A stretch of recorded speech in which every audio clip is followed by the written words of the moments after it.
Ja, ich nehme Menü Nummer 3 bitte, ein Bier und die 820. Okay, Dankeschön. Auf Wiederhören. Now I'm really hungry.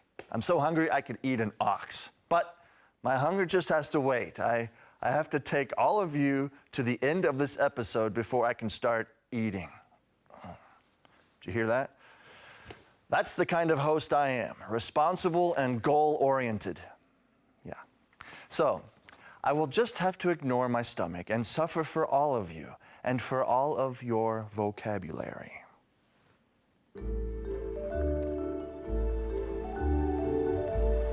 Here it is.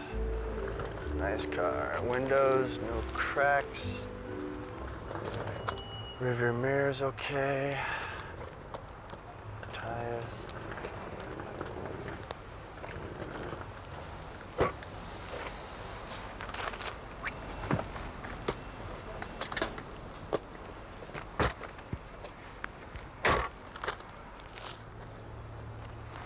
Okay, air pressure. All right. Rear mirror. No cracks.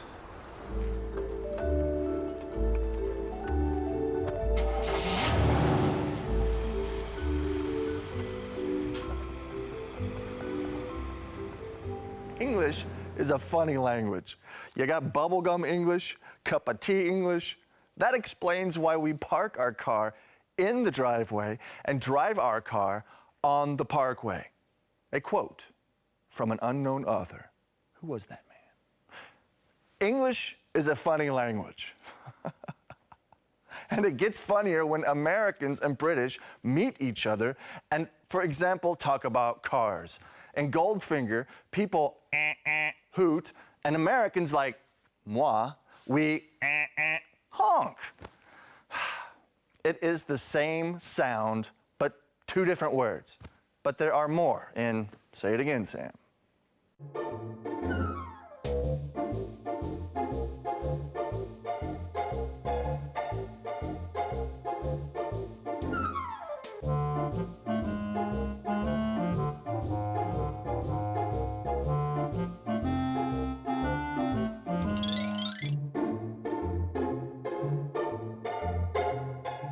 Trunk.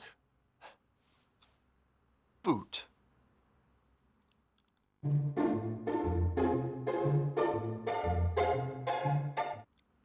Truck. Lorry.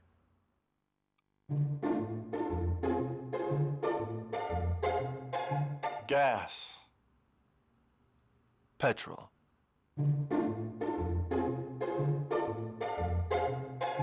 Hood.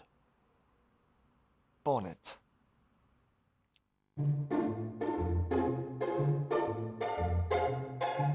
Backup lights. Tail lights.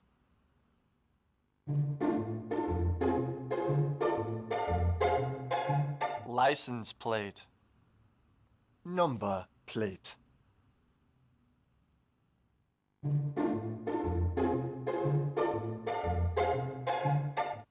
Parking lot. Car park.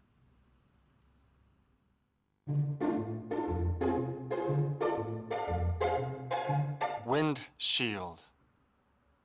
Windscreen.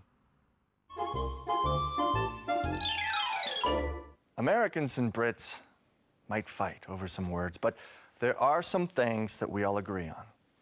Canadians have the funniest accent. Oot and a boot. And no, Canada is not part of the United States of America, but enough of those typical cliches. Here are some hard facts about the land of the maple leaf.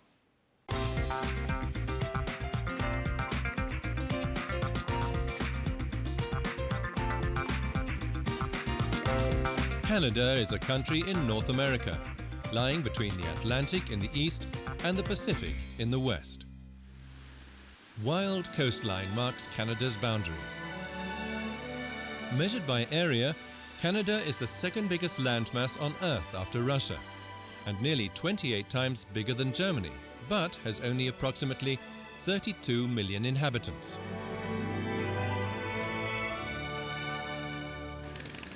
Canada is a typical immigration country. In 2006, more than 6 million immigrants lived here. Canada is an important industrial state, offers work opportunities, and is one of the wealthiest nations in the world. Over 200 languages are spoken in Canada. The official languages are English and French. Most Canadians live in the south of the country. Why? Because high up in the north, temperatures climb above freezing point for only a few months in the year. The capital of Canada is Ottawa and lies on the river of the same name. Above the Ottawa River, the pompous Parliament building with its Big Ben-like architecture is reminiscent of the colonial days of the British Empire in Canada. The British Crown is still head of state. Changing of the guard in front of Parliament. Here the traditions of the Scots and the English are held high. The busbies, the bearskin headpieces, hail from Canada.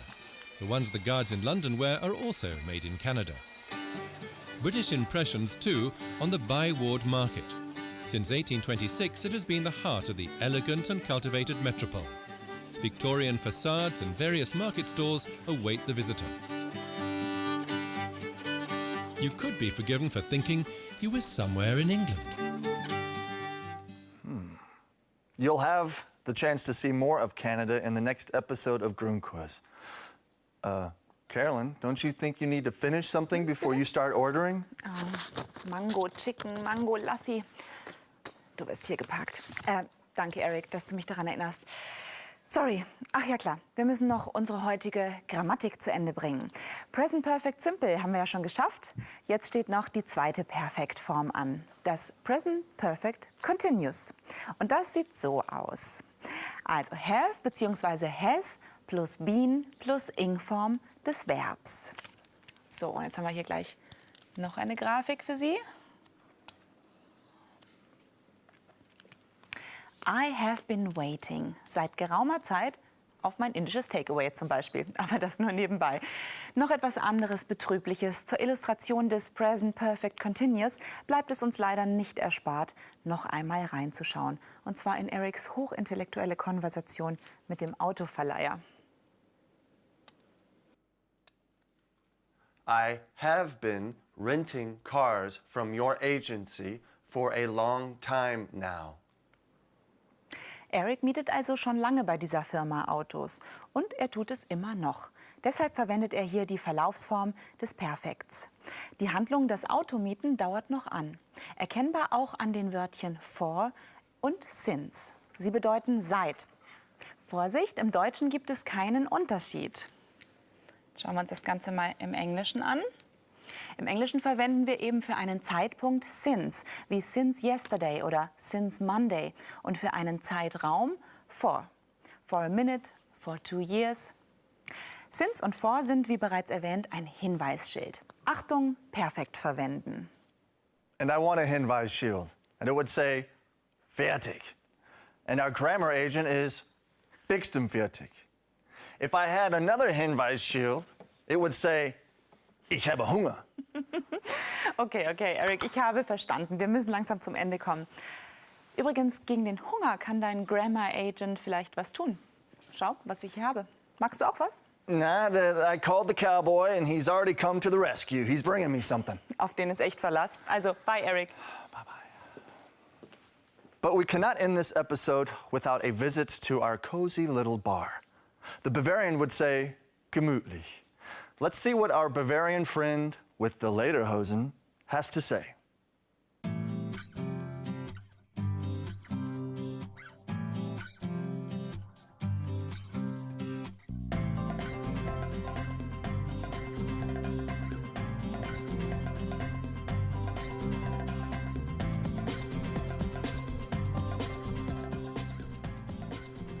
Thank you, man. I'll tell you what, these cabs here really stink. It takes forever to get one. If I heard you right, you think my cap smells? I have this since I graduated from college. No. Cab. Not cap. Cab. Cab heißt Taxi. Cab. Cap heißt Mütze.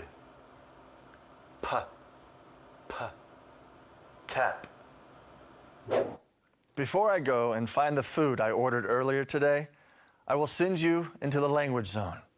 Food for the brain. You're talking in a different language, hoping everyone understands you. Beyond the language, there is another dimension. A dimension of articulation, a dimension of self-confidence, a dimension of knowledge. You are moving in a land of both listening and comprehension. You are now entering the language zone. Many people know him as Bond, James Bond, or 007. As we listen to In Fleming's Goldfinger, Mr. Bond was zipping around in his Aston Martin DB3 to investigate the gold-obsessed Goldfinger's parish. Goldfinger is one of the more memorable villains to cross paths with James Bond. Does Mr. Bond catch up to Goldfinger? Who really is Goldfinger? Find out by reading the rest of the book and not by watching the movie. Vacationer Eric finally makes it back to his homeland.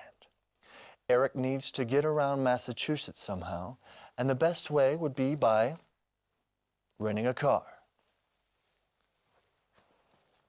Eric rents a car, not the kind of car James Bond would, to get him from point A to point B. In the conversation at Rock Car Rentals between Eric and the rental agent, present perfect was used. For example, I have just arrived, or how often have you rented a car from us? Have or has plus the past participle forms the present perfect. Perfect. Go west, young man. And we did. This time we introduced you to Canada. We learned some stuff about the wild country in the north of American continent. Who was that man in the leather boots? Oh, it was our cowboy. He actually helped us with the word menu. Now we know the difference between the German word menu and the English word menu.